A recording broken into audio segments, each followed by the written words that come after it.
Vladimir Putin, according to this headline, which is in the freethoughtproject.com, there is a link in the description if you want to check it out. Putin reveals ISIS funded by 40 countries, including G20 members.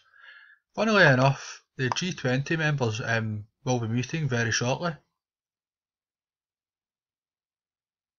And pretty sure the agenda will be the invasion of Syria. So here's a still image of the Iron Man, Vladimir Putin.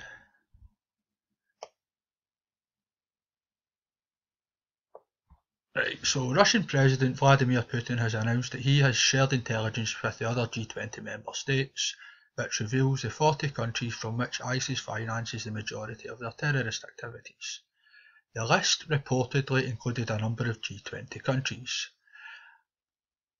Here's a quote from Vladimir. I provided examples based on our data on the financing of different Islamic State, IS formerly ISIS, ISIL, units by private individuals. This money, as we have established, comes from 40 countries, and there are some of the G20 members among them.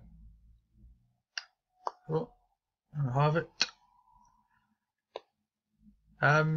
Tweet from Russia Direct. It is possible to defeat #ISIS without cutting its finance. Sorry, it is impossible to defeat ISIS without cutting its financing. Even some G20 do that. #Putin, #ISIS income comes from the oil trade. I showed my colleagues satellite images of endless truck columns. #T20. Let's see if this is the picture of the trucks. Nope, that is a picture of Vladimir Putin again. See you later, Vladimir. Right, so let's go down here. In addition to discussing the need to stop the flow of donor money to ISIS, Putin also reiterated the need to stop the illegal oil trade by ISIS. I've shown our colleagues photos taken from space and from aircraft, which clearly demonstrate the scale of the illegal trade in oil and petroleum products, he said. The motorcade of refuelling vehicles stretched for dozens of kilometres, so that from a height of 4,000 to 5,000 metres they stretched beyond the horizon, Putin said.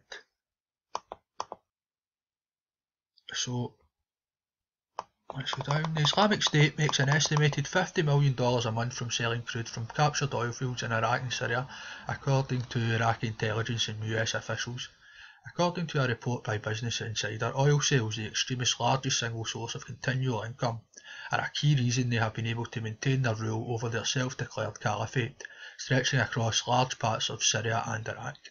With the funds to rebuild infrastructure and provide the largesse that shore up its fighters' loyalty, it has been able to withstand ground fighting against its opponents and more than a year of bombardment in the US-led air campaign. I don't think so. The US air campaign wasn't actually targeting ISIS. ISIS are a creation of the CIA.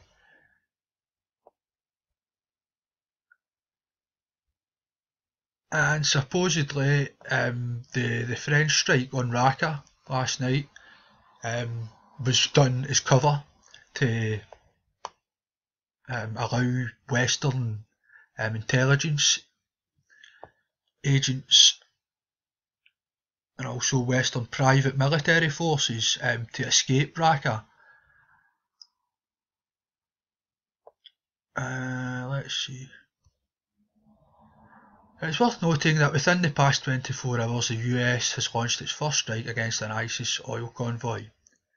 Prior to Monday, the United States has refused to strike the over 1,000 ISIS-controlled tanker trucks out of a stated concern about causing civilians casualties, a dubious assertion at best.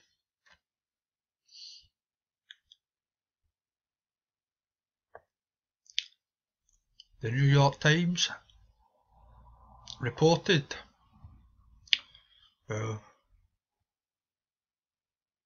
I don't believe anything in the New York Times, but let's read their statement. Intensifying pressure on the Islamic State, United States warplanes for the first time attacked hundreds of trucks on Monday, that the extremist group has been using to smuggle the crude oil it has been producing in Syria, American officials said. According to an initial assessment, 116 trucks were destroyed in the attack, which took place near Deir al-Zur, an area in eastern Syria that is controlled by the Islamic State. The airstrikes were carried out by 4 A-10 attack planes and 2 AC-130 gunships based in Turkey. While the US claims these new operations were planned well in advance of the terrorist attacks in Paris, one can't help but be suspicious of the timing of the US changing tactics. It seems that the US is being forced closer to the Russian position in the wake of the attacks in France. During the press conference, Putin went on to stress that an international coalition is needed to more effectively counter the terrorist group, noting Russia's readiness to support the fight against ISIS. Some armed opposition groups consider it's possible to begin active operations against IS with Russia's support, and we are ready to provide such support from there. If it happens, it could become a good basis for the subsequent work on a political settlement, Putin said. We really need support from the US, European nations, Saudi Arabia, Turkey, Iran, the Russian president added. In the wake of the claimed ISIS attacks in Paris, perhaps the NATO contingent involved in Syria will now realise that removing Assad is not the primary goal and that fighting ISIS is their actual mission. Again, this is from J. Sermopoulos. Usually puts up really good articles. Check out his work. I'll leave a link in the description for this.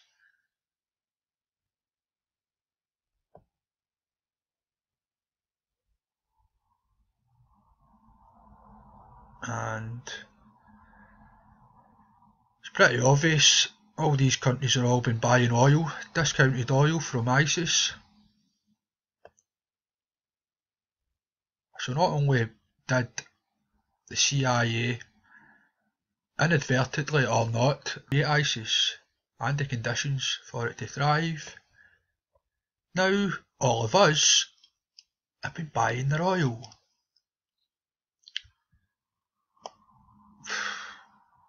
Don't feed the animals is the phrase which springs to mind.